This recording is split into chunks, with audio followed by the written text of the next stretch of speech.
Estamos en un cine clásico de los años 60, un cine rural, que hace ya 13 años lo convertimos en lo que fue y obviamente continuar siendo el primer museo del cine de España. Mi padre era un aventurero, un pionero del cine, y en el año 64 decidió explotar salas de cine. Era una persona muy humilde, no tenía para pagar un operador, y yo, que era su único hijo, pues aunque tenía solamente 8 añitos, pues me llevó de operador. Así que yo, desde los 8 años, llevo metido en el cine, primero como proyeccionista, luego como empresario, que es lo que nos llamaban entonces, y luego como coleccionista y también como delegado de varias multinacionales, porque también hemos tocado el sector videográfico. Con este proyector aprendí yo a dar cine a los 8 añitos, que me enseñó mi padre, que tampoco sabía él.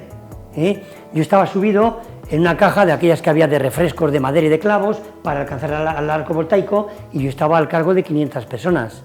Nos recibe la efigie de Louis Lumière. Respecto a los aparatos que tenemos de los hermanos Lumière, contamos con sus 5 primeros proyectores, incluidos la primera cámara cinematográfica del mundo. Se fabricaron solamente 400. Se tiene noticia de que se hayan conservado unas 100 y pico.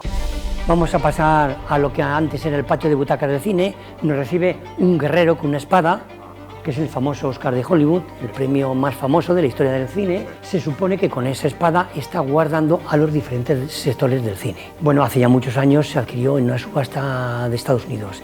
Es de las que adornaban la entrada del Teatro Kodak cuando se celebraron allí los premios Oscar. En nuestra colección contamos con 242 cabinas completas de cine rescatadas en España. Lo que ocurre es que para contar la historia del cine, que es lo que nosotros queremos, tenemos que empezar por el principio. Y el principio es la era precinematográfica. Entonces, son aparatos del siglo XIX que evolucionaron hasta llegar al cine. Una época que duró 200 años.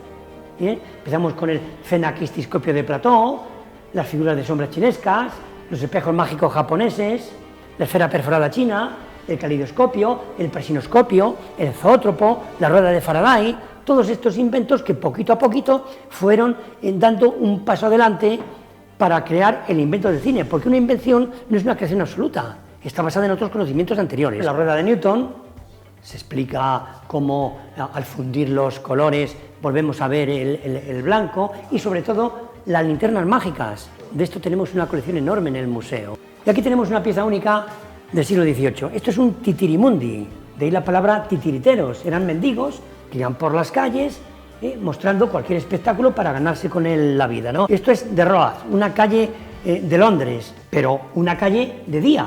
Pues abriendo aquí unas aletas, hoy lo tenemos electrificado, al cambiar la luz vemos la misma vista, pero de noche. Pues imaginémonos cómo impresionaba hace 300 años. Bueno, esto es un mutoscopio de Dixon. La película, al principio, en Estados Unidos, era esto, era una rueda de fotografías unidas a un eje central. Si esto lo giramos rápidamente, veremos imágenes en movimiento. También presentamos aquí el fonógrafo de Edison. Patentó en 1023 inventos, bueno, y parece que está demostrado que casi ninguno fue suyo. Es la linterna mágica triple. Bueno, como esta solamente hay 6 en el mundo, Si fundimos rápidamente 3 imágenes en el mismo movimiento, durante unas décimas de segundo nos parecerá que algo se ha movido. Hay una cosa que siempre destaco, y es que en cine todo es mentira. Una frase que se dice vulgarmente, no, pero es que es verdad. Y una de esas mentirijillas es que el cine no nació ni con los Oscars, ni con los Goya, ni con todo este glamour que ahora rodea a la cinematografía, ¿no? El cine en sus inicios nació y se extendió en manos de mendigos, que precisamente por eso es por lo que los hermanos Lumière, que eran muy elitistas, se retiraron, porque ellos habían patentado un juguete de física recreativa, un elemento de física, y veía que su invento estaba de feria en feria con barraqueros o con mendigos que iban a veces con estos biciproyectores. Como la corriente eléctrica aún no se había extendido totalmente, cuando no había corriente eléctrica en un pueblo, uno daba a los pedales para generar la luz eléctrica con la dinamo de la bicicleta, y otro daba la manivela, y de esa forma, pues bueno, algo se veía. Tampoco como ahora, No piensen que el cine se veía como ahora. Es más, con este sistema de cine ni se veía ni se oía. No se oía porque era mudo. Y con el faro de una bicicleta, pues hombre, tampoco se puede ver mucho, ¿no? Pero bueno, era un espectáculo totalmente nuevo, inédito, y causó desde el principio una sensación extraordinaria, y fue explotado precisamente en ferias y en barracas. Tenemos una cabina de cine de cada 10 años. Esto es del año 2000. Ah, vale, perfecto. Empezamos con la última. Y ya que hemos visto la última, la comparamos con la primera. Primer proyector exclusivamente profesional que los hermanos Lumière lanzan al mercado en 1897. La película es la misma que ha llegado hasta nuestros días. Es una película de 35 milímetros, pero con dos diferencias respecto a la última. Esta película mide 17 metros y una de estas últimas mide unos 3 kilómetros. Esta dura 50 segundos, y una película normal y corriente 2 horas, ¿no? Pero el formato de 35 ha estado en activo durante 120 años.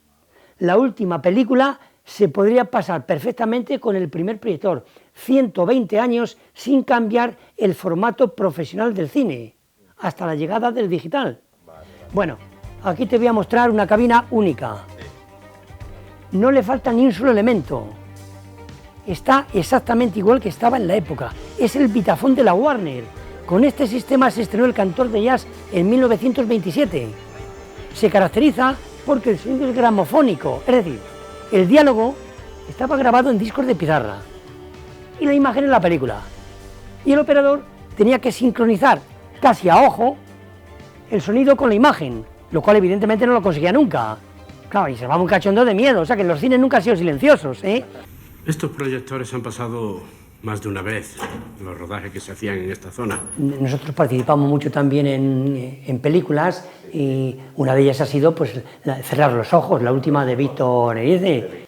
Bueno, este proyector que veis que está aquí desarmado es que acaba de venir de un rodaje con José Mota, que está rodando lo que va a ser su primer largometraje como director.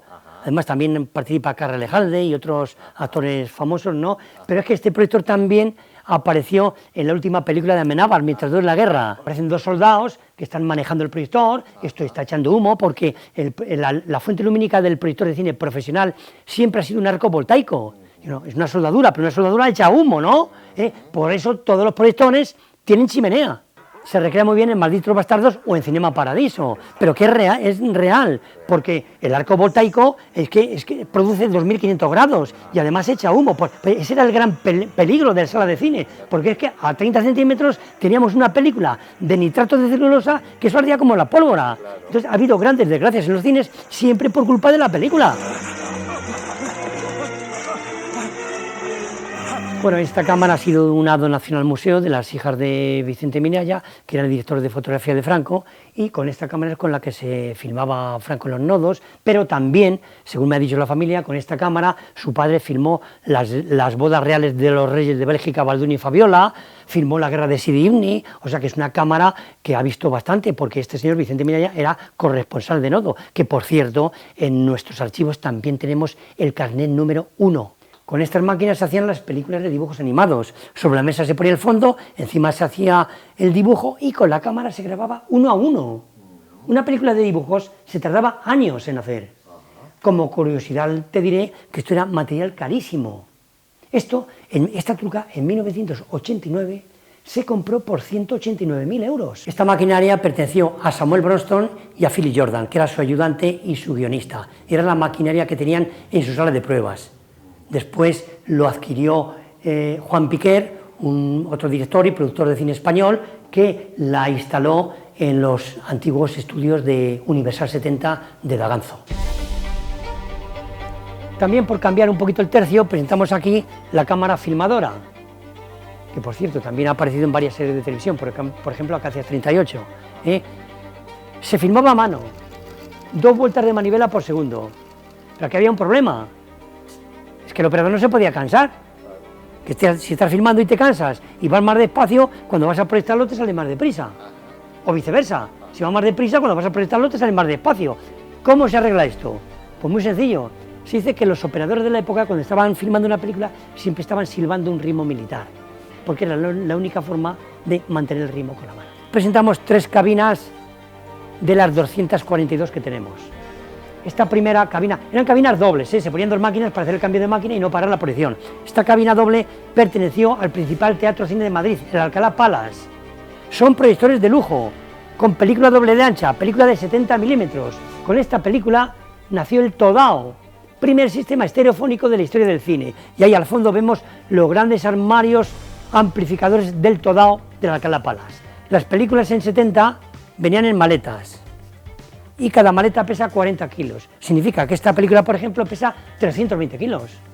Esta otra cabina la rescaté de otro cine importante de Madrid, el Cine Consulado. Estaba en la calle de Atocha. Era famoso por su discoteca también, ¿no? Son los DP70 de Philips. Cada proyector pesa 1.350 kilos. Son los proyectores que la 20th Century Fox encargó a la casa Philips para lanzar al mercado el formato de 70 milímetros. Incluso también tenemos una colección de uniformes de acomodador, que era un personaje muy emblemático también en el cine. Bueno, y además toda una autoridad. O sea, si te echaba a la calle por dar guerra, no valía llamar a tu padre, te tenías que ir a la calle. Este apartado está dedicado al cine doméstico, que también era en 35. Es que el 35 se utilizaba para todo, hasta para el cine de juguete. Todavía no habían aparecido el 8, el Super 8, ni todos estos formatos semiprofesionales o domésticos que después hemos conocido. Pues este modelo, por ejemplo, es el que aparece en la película La invención de Hugo, que es una... sí, bueno, que es un homenaje a Méliès. La película es de ficción, pero todo lo relativo al viejecito que aparece en la película es la historia de Méliès, que se le considera el primer mago del cine. Patebabi, primer proyector doméstico de la historia del cine. Francia, 1922, formato 9,5 milímetros. Incluso los filtros de colores, porque las películas eran en blanco y negro, cuando no se coloreaban a mano, como Segundos de Chomón lo hacía aquí en España, ¿no? Pero es que si alguien quería ver la película de color verde, pues ponía el filtro verde y veía toda la película verde. Esto no está recreado, esto es como lo hice yo hace 40 años. Es el trabajo de toda una vida, Solamente me ayuda una persona, mi esposa. Sin ella no lo podía haber conseguido, me ha apoyado en todo.